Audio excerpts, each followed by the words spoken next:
My contacts with the Circassians go back almost 50 years, and I must say that I've seen over that time remarkable growth, and what the Circassian Benevolent Association and the people who work with it have achieved already is so amazing, considering what people expected only a few years ago, that it's a great honor to be here as we are another stage closer to the recovery of the Circassian homeland and the return of many of the diaspora Circassians to a land that was taken from them and from which they were expelled.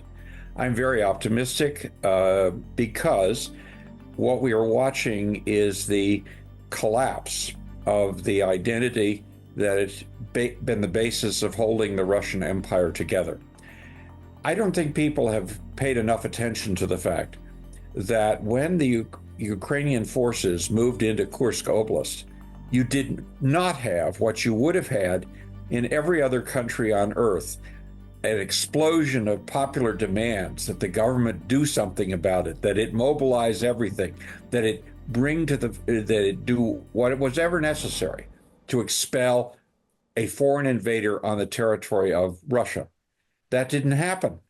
And the reason it didn't happen is that the Putin regime has sought so hard to suppress any civic identity that people no longer have a sense that they are participants in the process. That has enormous consequences for all the peoples of the now within the borders of the Russian Federation, including the Circassians, because it means that you don't have the basis of support for the kind of authoritarian policy that Mr. Putin has been associated with and is likely to engage in more in the future. The population is not on his side. It's increasingly looking only to its own narrow interests.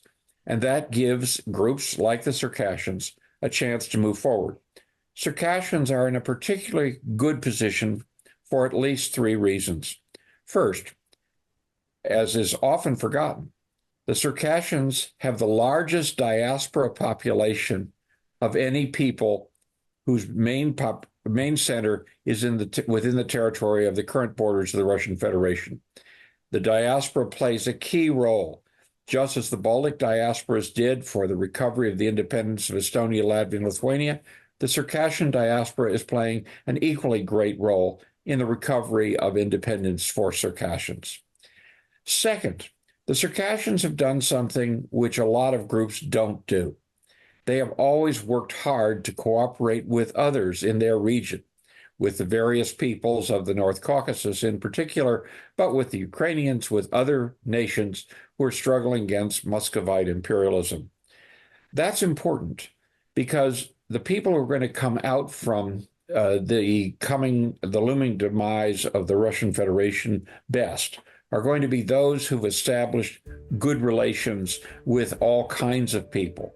Those that try to go it alone, to do it all by themselves, are going to be much less effective in the next 5 years than are those like the Circassians who are working with others. And third, the Circassians are very, very close to having the Ukrainian government recognize what happened in 1864 as an act of Russian genocide against them. As we all know in international affairs, it's the first country that takes that step that's critical.